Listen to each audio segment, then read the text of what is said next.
body paragraphs. The topic sentence is one of the most important parts of any body paragraph.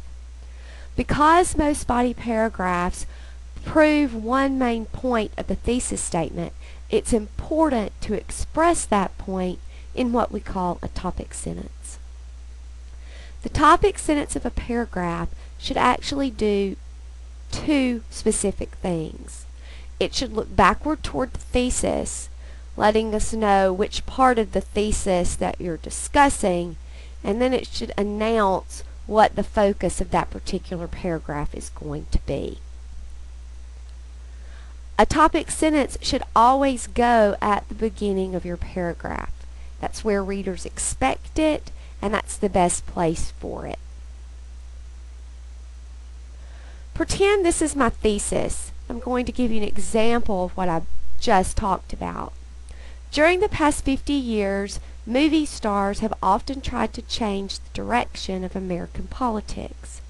So let's see if these topic sentences do the two things that a topic sentence is supposed to do. Look backwards to the thesis and forward to the actual paragraph. How about this one? Many stars refused to cooperate with the blacklisting of their colleagues during the McCarthy era in the 1950s. Let's break down this topic sentence and see if it meets our requirements. Does it reflect back to the thesis statement? You bet it does. The thesis statement says we're going to talk about movie stars, and we're going to talk about those movie stars changing American politics. So look, many stars right here, right? Movie stars, many stars. And what did those do? What did those stars do? They did not want to cooperate with the blacklisting of their colleagues during the McCarthy era of the 50s. This is when Joseph McCarthy was going around saying all actors were communists, so they didn't want to, and that you should boycott any of these so-called communists. The second body paragraph topic sentence for this same essay: some stars were actively involved in protests against the Vietnam War.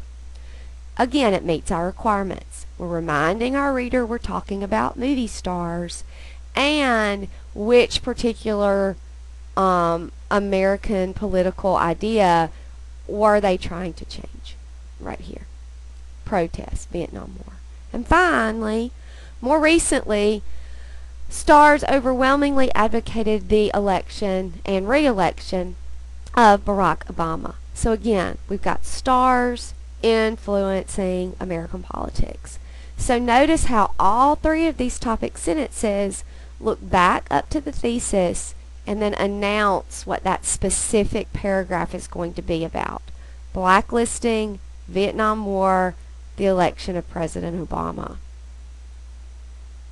Once you have your strong topic sentence and you make sure those topic sentences do the job they're supposed to do, then you can need to make sure that you've got enough supporting information to make readers understand your topic sentence. This is a very underdeveloped paragraph. Living with my ex-roommate was unbearable. That's a fine topic sentence.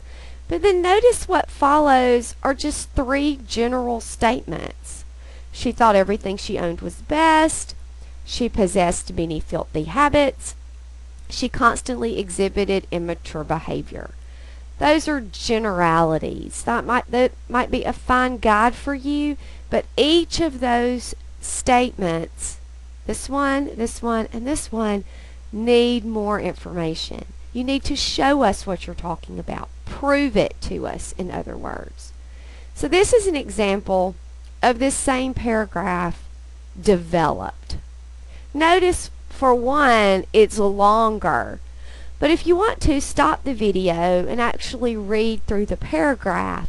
And what you will see if you do that is that we have specific evidence to support the general statements. We still have the same general statements, but we've got them developed.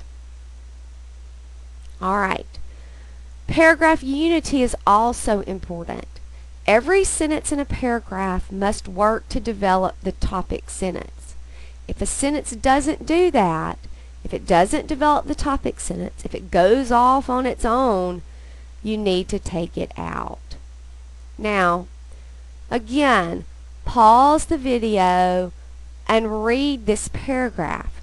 And what you'll notice is that this orange sentence gets off topic. The topic sentence says that we're talking about how secondhand smoke is unhealthy for people who don't smoke. And so every sentence needs to be health related. This one down here is about how secondhand smoke can make you have it in your clothes and all that, which is true, but it doesn't have anything to do with health. So this is an example of a paragraph that lacks unity. And in order to fix it, we would take this particular sentence out.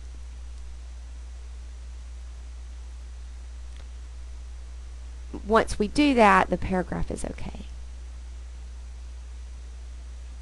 Paragraph coherence.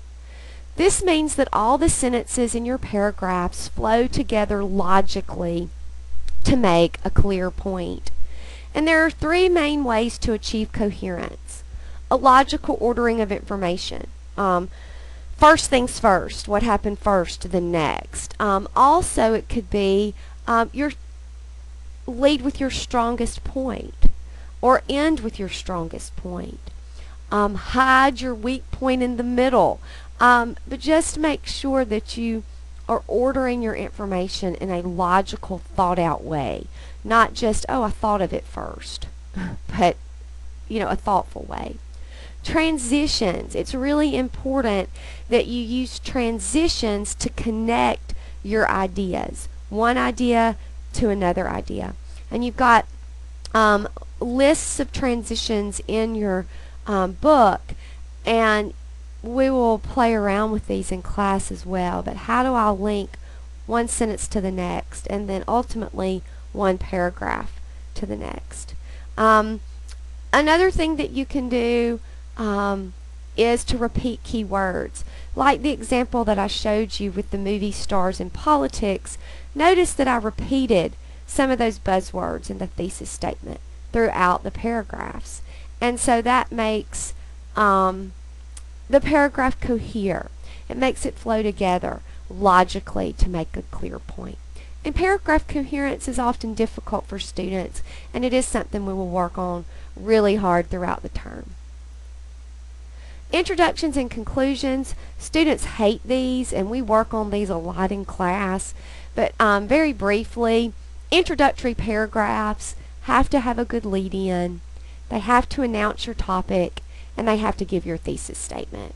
And we work on these in class until everybody becomes comfortable with them. And a concluding paragraph has to end your essay effectively. Okay? Pretty much what you want your concluding paragraph to do is answer the questions, so what or who cares? So you can do that in a bunch of different ways. You can evaluate why the subject is important. You can state the essay's broader implications. You can make a recommendation. Ask someone to do something.